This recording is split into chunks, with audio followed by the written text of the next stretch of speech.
Hi, my name is Jiyoung Lee, and I'm the author of this paper.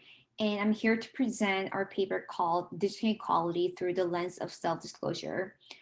We're all from Penn State, and I want to say thank you for my advisors, Sarah Reitmeyer and Dr. Shumi Wilson, and also my undergrad student, Isha. So for the table content, I'm going to talk about some brief introduction of our paper and present three research questions we have came up with for this study and dig into the methodology and statistical analysis of our study and conclude this presentation with additional findings. So as a part of introduction, privacy-related issues such as privacy paradox and digital inequality still remains as serious problems. Just in case you're not really sure what these two terms are, privacy paradox refers to users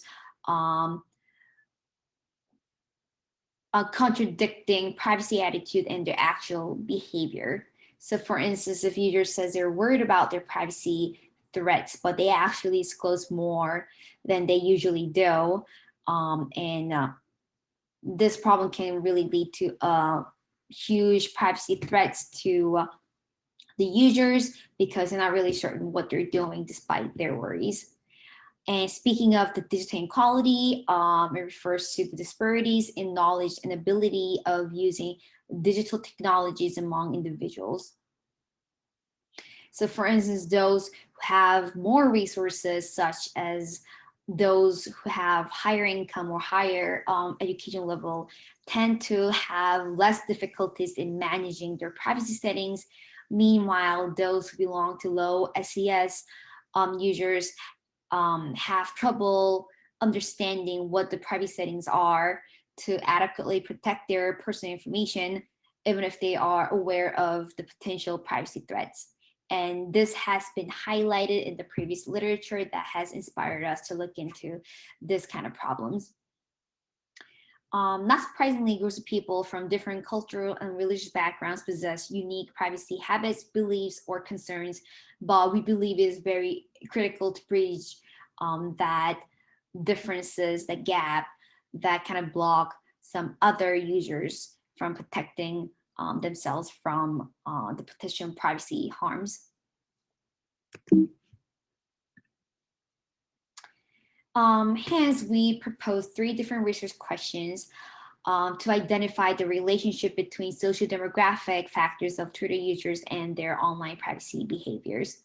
So the first research question is about, do demographics and SES has an impact on the usage of login verification?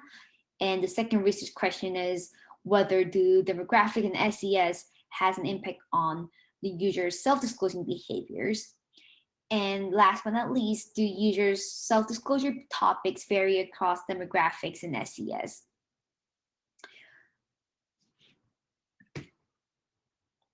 So now we're going to talk about the methodology of our study. To start with the methodology, we had to recruit our study participants via Twitter ad targeting services. Twitter ad targeting services is very useful if you want to target specific groups of audiences for your tweet advertisement. So they have different settings, for instance, like raising their awareness or like raising the engagement to your tweets. For instance, like clicking the link that has been included in your post or click the image that has been included in the post. So you can choose based on your needs.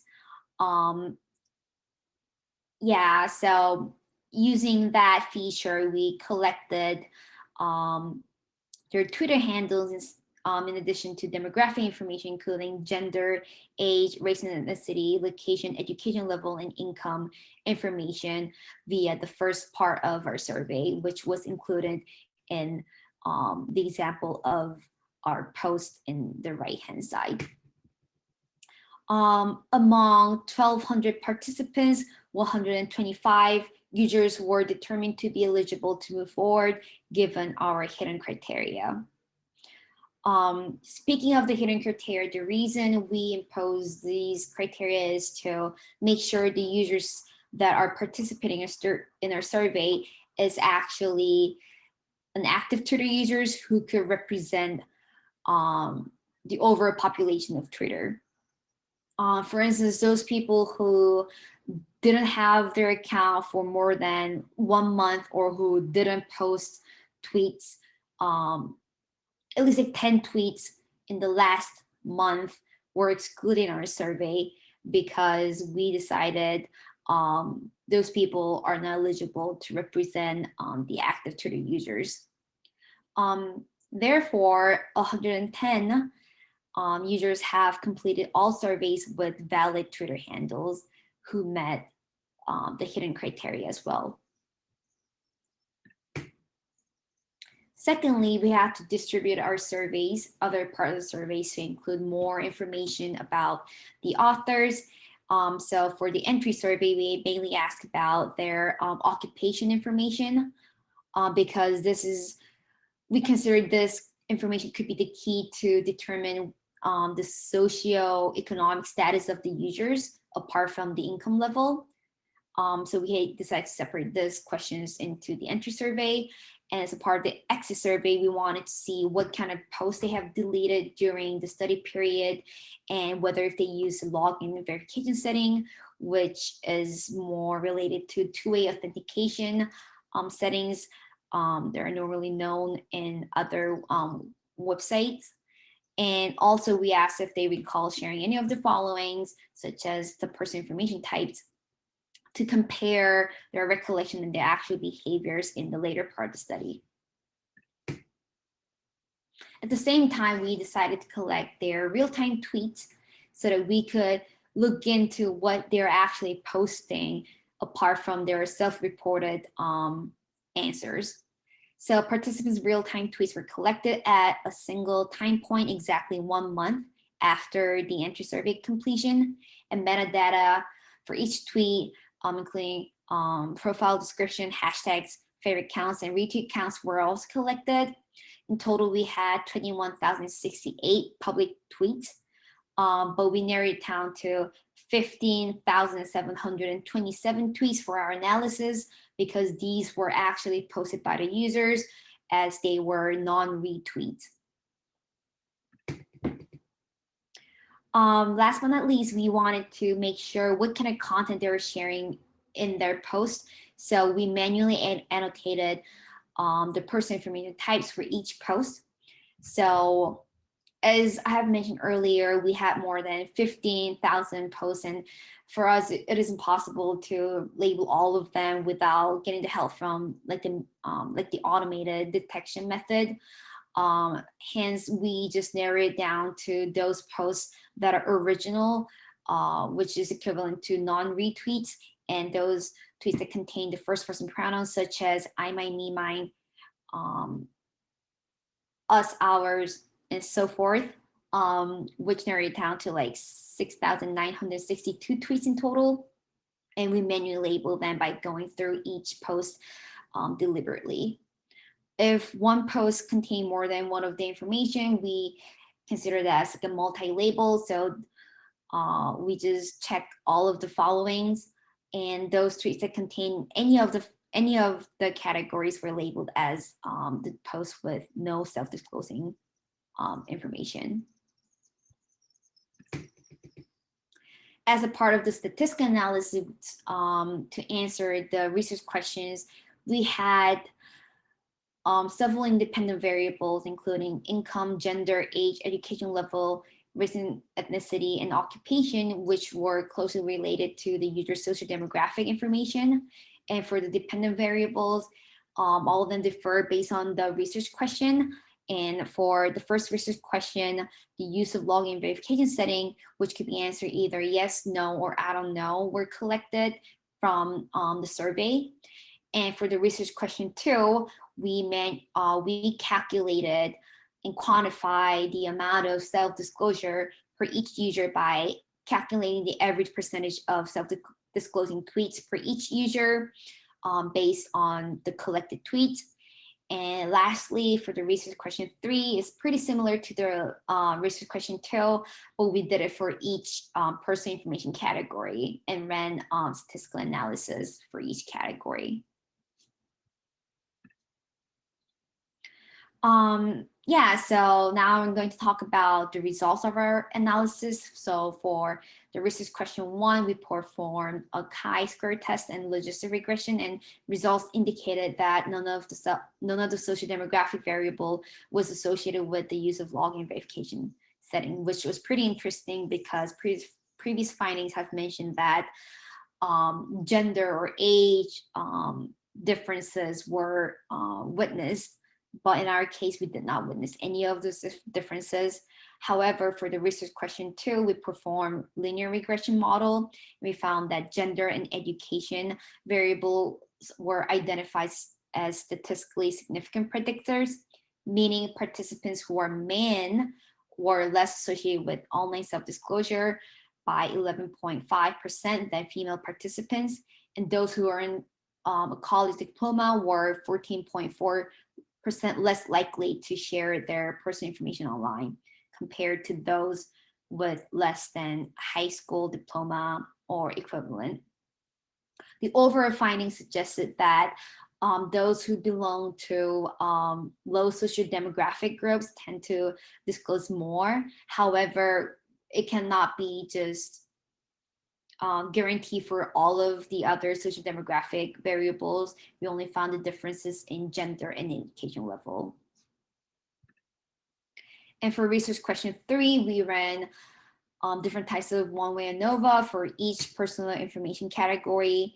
And we found that self-disclosing behavior with respect to birthday and age or education and opinion categories differ within the gender groups. If you want to check out how different they are, you could go back to the paper. We're going to have more detail in the paper, but due to time limitation, I didn't include it in the slide.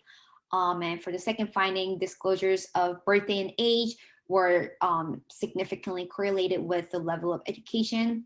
And for the third finding, in terms of ethnic group, disclosure of gender information differs significantly. And for the last finding, this differences in race and ethnicity, gender, and location categories within different occupations were significant as well. Again, if you have more questions about this detailed description of this research question, you could visit me in the poster section. And our additional findings were pretty interesting too, because this was something different from our research questions. And these findings have illustrated that people actually didn't share that much compared to their recollection. So as you can see, for specific categories such as race and ethnicity and state information, city information, hobbies, TV programs, and leisure activities, we found that people actually thought they have disclosed more, but they didn't really disclose in their tweets, which was very interesting. This sort of highlights that people don't really remember what they're sharing online, which can lead to a really serious privacy threat in the future. Maybe this finding is related to one of our limitations that we only annotated those tweets with first person pronouns. So yeah, this result can be misleading, but as you can see, we could witness like huge disparities based on their recollection and their actual behaviors, which also highlight people have trouble remembering what they're sharing. And then we also compared the privacy behavior and their privacy concerns.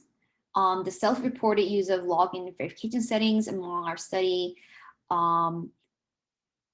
highlighted that more than 57% of people have answered no or I don't know, which is also very interesting.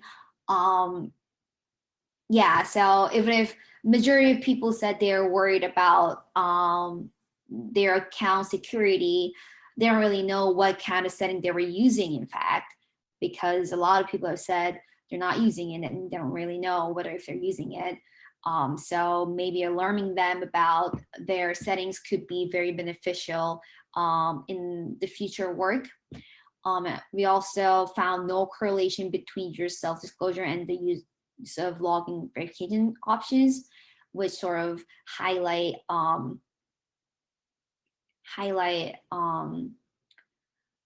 the privacy divide that I have demonstrated in the first part of the presentation.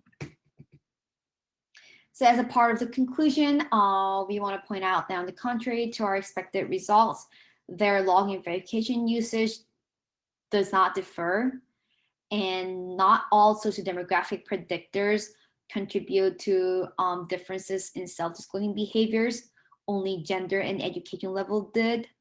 And also topics of discussion vary notably among socio-demographic groups. And also, as a part of the interesting findings, participants' recollection of sharing does not match their actual behaviors, which really signals a huge privacy harms. And based on our analysis, we've found that there's a need for future work that assists users with keeping track of what kind of information they are sharing online and what kind of privacy settings they have as their default, because a lot of people have answered they don't really know what kind of settings they're using, and we also witnessed like a huge discrepancies of their recollection and their actual behaviors. So this is all for the presentation. Thank you for listening. If you want to stay connected, please email me or find me in LinkedIn. Thank you.